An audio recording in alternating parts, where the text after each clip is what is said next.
Добро пожаловать в мой канал.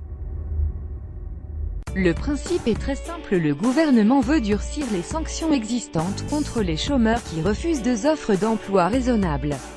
Les sanctions pourraient conduire jusqu'à une suspension des allocations pendant 6 mois.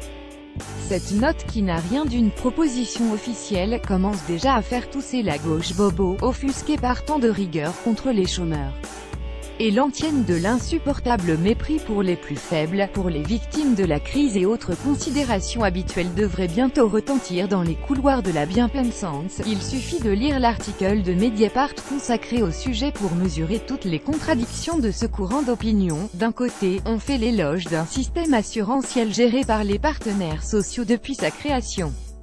On idéalise l'absence de l'État et, au fond, la philosophie du contrat qui inspire le système. De l'autre, on condamne sèchement les garanties qui sont prises pour l'exécution du contrat, et on fait l'éloge du laxisme universaliste propre au dispositif solidaire. Du contrat entre assurés et assureurs, oui, à condition que les salariés soient libres de le violer sans aucune vérification. De l'assurance, oui, mais à condition que l'assureur paye les yeux fermés et sans être sûr que les sinistres qui sont présentés à l'indemnisation correspondent à une réalité. À ce train-là, Mediapart reprochera bientôt les enquêtes sur les voitures brûlées du samedi soir. Dans le monde des bisounours qui nous est proposé, soutenir que certains chômeurs profitent du système relève du délit d'opinion. La France est l'un des seuls pays de l'Union européenne qui ne calcule pas son taux d'emploi vacant.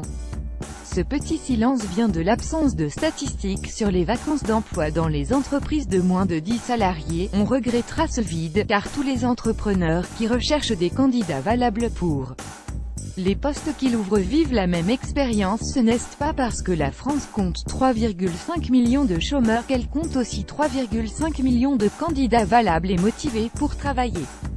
Dans certains secteurs comme l'informatique, la pénurie est redoutable et oblige à recruter en Afrique. Combien de chômeurs, dans les réponses à une offre d'emploi, sont totalement incompétents ou parfaitement déterminés à ne pas travailler? On n'épiloguera pas ici sur les compétences imaginaires que certains affichent sur leur CV. On évoquera seulement ceux qui, lorsqu'ils apprennent qu'ils sont retenus pour occuper un CDI bien payé, expliquent qu'ils ont des vacances à prendre avant de commencer.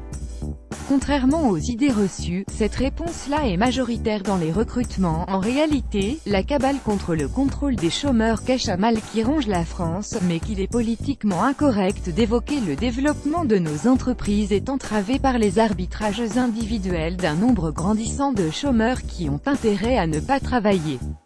Pourquoi accepter un emploi prenant qui conduira à un matraquage fiscal, quand un emploi sans stress à 35 heures est garant d'une meilleure qualité de vie? Ce n'est pas que les Français soient paresseux. C'est plutôt que la désincitation à travailler est de plus en plus forte. À quoi sert-il en effet d'avoir un bon salaire? À travailler sous une pression grandissante, à payer toujours plus d'impôts, à être sûr qu'en bout de chaîne, l'enrichissement ne sera pas au rendez-vous car le rabot fiscal élègue à tout. Il vaut beaucoup mieux limiter ses ambitions professionnelles et s'épanouir ailleurs, dans sa vie familiale ou personnelle. Ce choix évite d'avoir à payer des baby-sitters, des centres de loisirs, et autres dépenses liées à une amplitude horaire trop large, d'où cette espèce d'apathie française où l'idéal collectif s'évanouit, où l'individualisme triomphe. En ce sens, la question du contrôle des chômeurs restera toujours marginale dans la trop molle lutte contre le chômage de masse en France. Les entrepreneurs peineront à trouver des salariés dans l'armée de réserve des 3,5 millions de chômeurs français tant que la pression fiscale qui pèse sur les salaires les plus élevés demeurera dissuasive. Pour résorber le chômage, la solution d'avenir passe par une réincitation au travail.